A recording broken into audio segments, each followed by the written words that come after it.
got a few of the DDB alumni in the room today, but you've done innovation across the spectrum. You've been an entrepreneur many times. You've been on the agency side, principal side, and you're in a kind of unique position. I know you're a man that loves research and academia.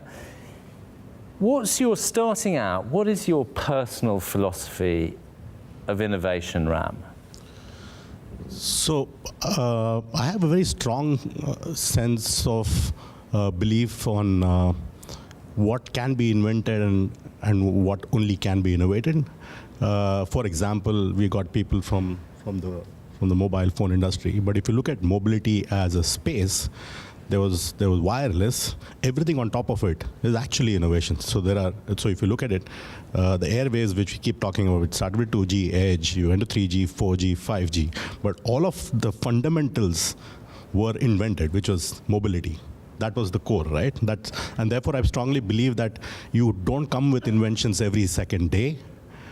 There is a big possibility of innovating on what already exists. You don't need to reinvent the wheel. So my perception around that, or philosophy, not perception, because that's what I believe in. I think innovation is at the heart of a human being from the time he's born. So it depends on how you look at it. You start crawling, and eventually you walk, and then you run. But you keep moving forward. So different ways of how you look at it. It's very interesting, this, isn't it, Ram? Because you're absolutely right. So mobility is the need or the human topic, in the same way that empowerment might be the topic. Do you feel fundamentally that when it comes to innovation, it's all about solving fundamental human things as opposed to making new things? More or less.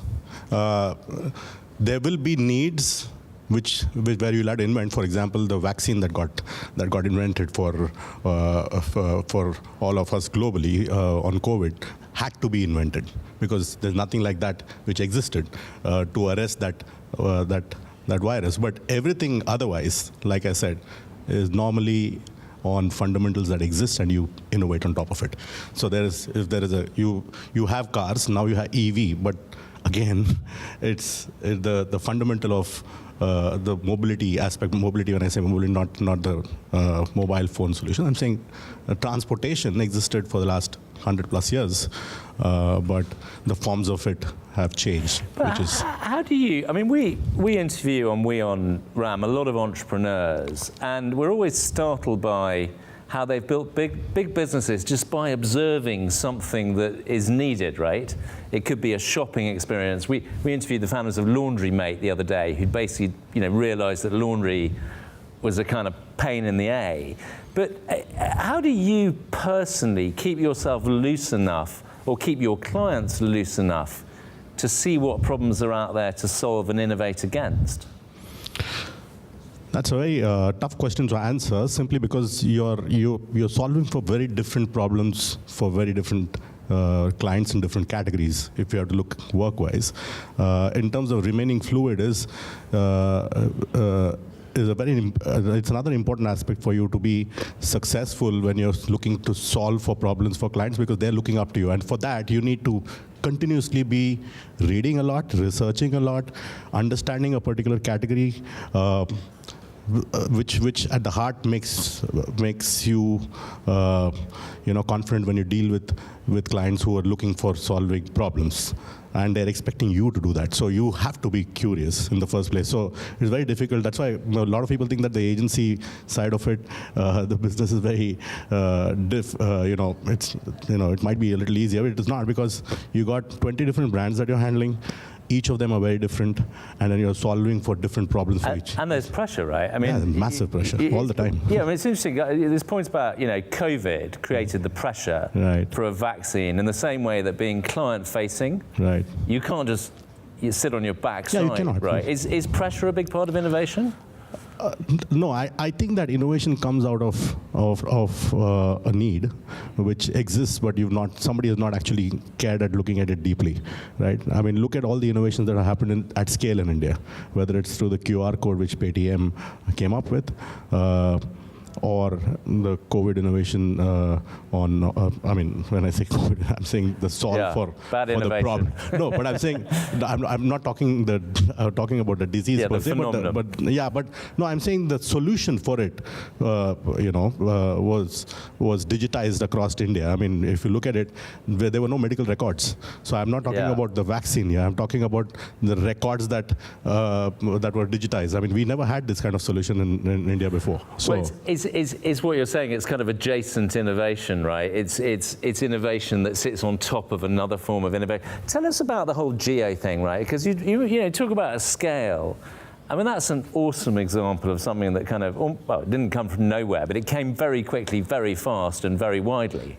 So when it did come, people don't realize that, it was in the making for 5-6 years. I mean, Jio acquired the license in 2010 and launched in late 2016. But there was so much of work that had to get done. So during all of this, people who worked there seriously didn't know how this is all going to pan out when you launch. Because you typically, when you launch something, you have a traditional marketing plan going in there. You're looking at several different aspects of, looking at all the touch points that could possibly exist for you to get your consumer acquisition going and things like that. But, I was so taken aback when I realized that we are, at the scale at which legends like Mukesh Bhai and his team, which we are part of, can think was unprecedented, because we never imagined that there could be an Aadhaar solution where you could put a finger and then that gets connected back into the Aadhaar database and you could activate your SIM card immediately. That phenomena did not exist till the time Jio launched. We could not believe, I mean, Apple or for that matter, even Google Play Store never had a multiple app solution on a single app. So the MyJio app that you're currently seeing, earlier when you downloaded you had to download several apps from, if you need to access an app, you need to go to the store, download the app. But on Jio, you download a MyJio app, and there were a lot of other apps within MyJio which were already activated. The only thing that you had to do was the discovery part of it was made so easy, in the sense you didn't need to go and find out for Jio Music. You didn't need to go and find out for Jio Cinema. All of it existed in MyJio, and then you had to just activate it by clicking on it.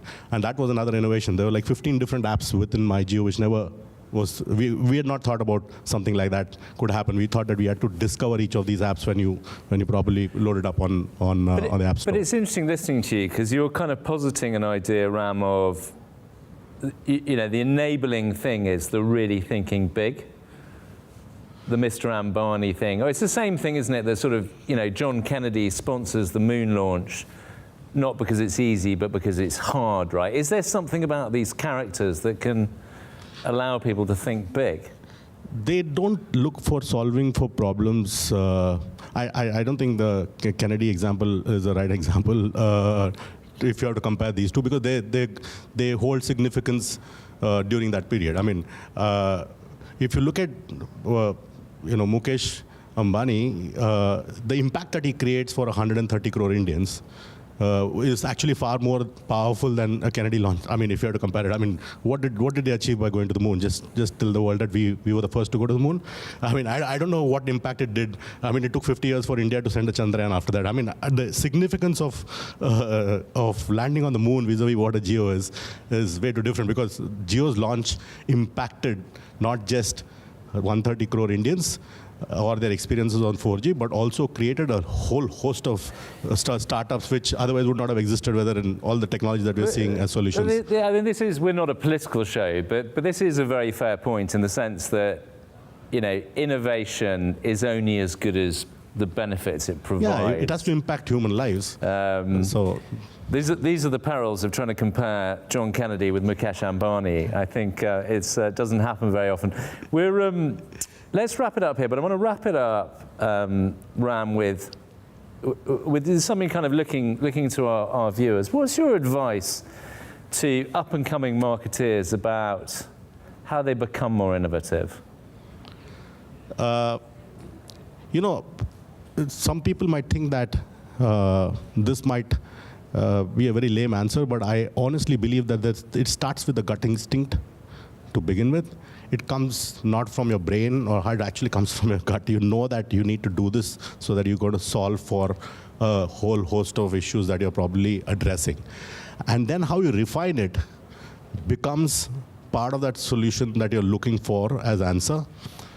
And the final outcome could be through various methodologies, and one of that could be innovation. So the first thing is to get the gut to feel that what you're going to do is innovative enough. Well, as a restaurant man, I'm totally pro gut. Ram, I liked all your breakfast this morning. Thank you very much. You've been a great guest. Thank you so much for being on the show. My pleasure. Thank you so much.